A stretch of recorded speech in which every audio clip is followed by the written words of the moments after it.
बिस्मिल्लाहिर्रहमानिर्रहीम। अस्सलाम वालेकुम। Welcome to my YouTube channel. आज हम बना रहे हैं बहुत ही मज़ेदार से चिकन के गोला कबाब, जो बहुत जायकेदार और मुंह में घुल जाने वाले कबाब बनके तैयार होते हैं। तो ये रेसिपी को बस आप लोग एक दफ़ा ज़रूर ट्राई करना है आपको। चटनी और पूरी पराठे के साथ इसका कॉम्बिनेशन परफेक्ट है। इन कबाबों को बना के फ्रीज भी किया जा सकता है और जब मूड हो निकाल के इसको फ्राई कर लें और फ्राई करके भी इसको हम रख सकते हैं। तो बहुत ही आला और बहुत ही खुशबूदार से ये कबाब आप लोग एक दफ़ा ट्राई कीजिए। बस रेसिपी को देखिएगा एंड तक और बिल्कुल ऐसे ही टेस्ट के और ऐसे ही मज़े के ये कबाब अपने घर में तैयार कर लीजिएगा और घर वालों की दाद ले लीजिएगा। चटनी इसका एक बहुत ही परफेक्ट कॉम्बिनेशन है। इस चटनी को भी ज़रूर ट्राई कीजिएगा। इसके साथ जो सर्व की जाती है बहुत लाजवाब बनती है। तो कबाबों की ये रेसिपी को बनाने के लिए सबसे पहले तो मेरे चैनल को कर लें सब्सक्राइब और साथ साथ बेल का आइकन प्रेस कीजिए ताकि हर आने वाली वीडियो का नोटिफिकेशन भी आपको मिलता रहे। चलिए जी, अब हम तैयार करते हैं कबाब। सबसे पहले हमने यहाँ पे लिया है 250 ग्राम बोनलेस चिकन और चिकन को हमने धो के साफ करके रखा था। और अब हम तैयार करेंगे इसका मसाला। यहाँ पर मैंने लिया है ज़ीरा। ज़ीरा हमने तकरीबन 2 से 3 टेबल स्पून लिया है। 2 से 3 टेबल स्पून ही हमने साबित धनिया लिया है और साथ-साथ इसमें लाल मिर्च को भी हमने हल्का-सा रोस्ट कर लेना है और इन ज़ीरे और धनिये को हमने दरदरा सा ग्राइंड कर लेना है और लाल मिर्च को भी अलग हमने ग्राइंड करके बॉटल में सेव करके रख लेना है। कबाब के अंदर कितना ये मसाला जाएगा वो हम आपको आगे चल के बताते हैं।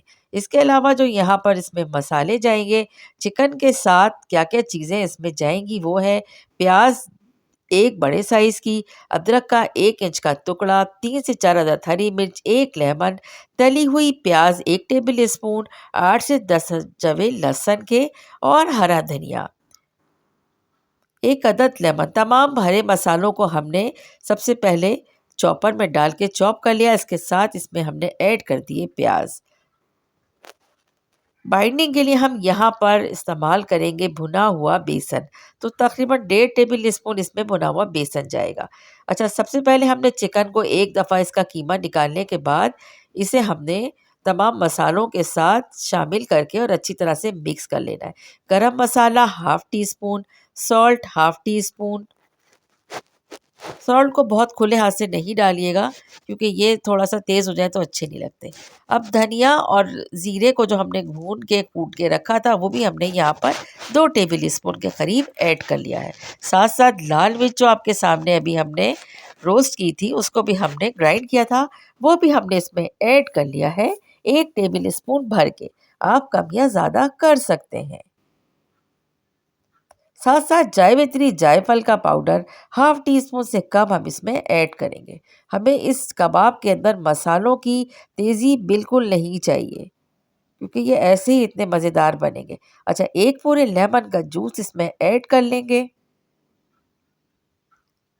अब आप इस स्टेज पर चाहें तो यहाँ पर एक ब्रेड का स्लाइस भी इसकी बाइंडिंग के लिए ऐड कर सकते हैं। तो मैंने वो स्लाइस भी इसको चॉपर में डालकर कीमे के साथ ग्राइंड कर लिया था। अच्छा, ये तो हो गई तमाम चीज़ें। अब ऐड करेंगे बेसन। तो बेसन यहाँ पर हमने 2 टेबल स्पून भर के ऐड किया है। मिक्स कर लेंगे इन तमाम चीज़ों को अच्छी तरह। एक दफ़ा हल्का-सा बस चॉपर में डालकर हमने इसको चॉप किया है। और यहाँ देख सकते हैं आप कि हल्का-फुल्का इसमें हरी मिर्च वग़ैरह नज़र आ रही है, तो कोई इसमें टेंशन नहीं है। तो बस इसको हमने ऐसे ही रखना है।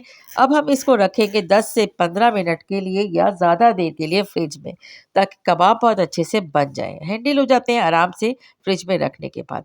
इस तरह से हमने एक लिया है पैन और पैन के साथ हम इसका अब शेप बना लेंगे। तो हाथ को थोड़ा-सा ग्रीस लगाने के बाद ही हमने थोड़ा-सा ग्रीसी किया है, इसके बाद ये कबाब आराम से बन जाते हैं और बिल्कुल नहीं चिपकते। लेकिन एक बात याद रखिएगा, जब कबाब बनाते हैं तो बनाने से पहले हमें इसको थोड़ी देर के लिए फ्रिज में रख देना चाहिए। उसके बाद जब बनाएँगे तो बिल्कुल हाथ पे नहीं चिपकता। तो ये कबाब हो गए रेडी। इस स्टेज पे चाहें तो आप इसे फ्रीज़ कर सकते हैं। ये बनाइए हमने चटनी, और चटनी देखते हैं इसमें क्या चीज़ें ऐड की हैं। पुदीना लिया है हमने इसमें हाफ बंच, थोड़ा-सा हरा धनिया भी इसमें हम ऐड करेंगे। एक लहसुन हमने 8 से 10 अदद लिए हैं, और ये मेरे पास इमली का पल्प रखा है, वो भी मैं इसमें 2 से 3 टेबल स्पून ऐड करूँगी। हरी मिर्च 2 से 3 अदद, लाल मिर्च 3 से 4 अदद, नमक ऐड किया है और इसे बारीक ग्राइंड करके रख लिया है। पूरी पराठा बनाने के लिए हमने नॉर्मली आटा गूँधा था। फाइन आटे की क्वांटिटी इसमें मैंने ज़्यादा रखी थी, नॉर्मल आटा इसमें कम रखा था। 3 हिस्सा फाइन आटा था और 1 हिस्सा इसमें नॉर्मल आटा था। बस इस तरह से ये पराठा हमने बना लिया है। बहुत हेवी नहीं करना है क्योंकि हमें एन्जॉय करना है कबाबों को। अब हम फ्राई करते हैं कबाब, और कबाब को हमने फ्राई करने के लिए यहाँ पर ग्रिल पैन लिया है।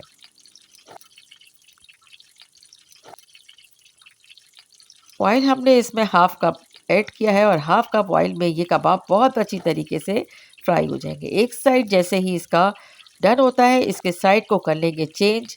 कलर चेंज करने के बाद ही हम इसको एक कोयले से स्मोक देंगे ताकि और मज़ेदार सा इसका फ्लेवर आ जाए।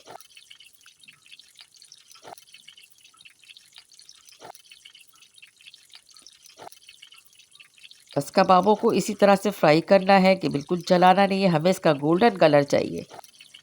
और आप देखिए कि बिल्कुल ना टूट रहे हैं, ना बिखर रहे हैं, और खाएँगे तो जूसी और सॉफ्ट होंगे। क्योंकि जो हम इसमें प्याज ऐड करते हैं तो प्याज का काम ही यही होता है कि वो सॉफ्ट रखती हैं गोश्त को, जो हमने कबाब की सूरत में बनाया होता है। तो इसलिए प्याज को तो स्किप किसी सूरत नहीं कीजिएगा। तली हुई प्याज भी ऐड कीजिएगा और कच्ची प्याज भी इसमें ऐड कीजिएगा। अच्छा जी जनाब, ये देखिए ये अब ऑलमोस्ट हो चुके हैं। तो बस थोड़ा-सा हमने हर साइड से इसको अच्छे से फ्राई कर लेना है। और फ्राई करने के बाद बेहतरीन सी एक इसकी प्रेजेंटेशन भी हम आपसे शेयर करेंगे कि हम इसे किस तरह से प्रेजेंटेटिव बना सकते हैं। यहाँ पर मैंने हरी मिर्च ली है और हरी मिर्च को बीच में से कट लगाया है, और साथ साथ तलते हुए कबाब के साथ हरी मिर्च को हमने कर लिया है ऐड। थोड़ी सी हमने रखी है इसमें प्याज के स्लाइस कट करके। स्मोक के लिए हमने यहाँ पर एक कोयले को पहले से तैयार करके रखा था, और अब हम इसे स्मोक देंगे और इसे ढक के रख देंगे। फाइनली हमारे बहुत ही मज़ेदार से गोला स्टाइल कबाब तैयार हैं, और ये है इसका फाइनल लुक। एक दफ़ा आप लोग इस रेसिपी से ये कबाब बना लेंगे ना, तो यकीन करें बार बार बनाएंगे। रेसिपी पसंद आई है तो उसे ज़्यादा से ज़्यादा शेयर कीजिए। रेसिपी को लाइक और कमेंट करना भी याद रखिएगा। Thanks for watching, take care, Allah हाफिज़।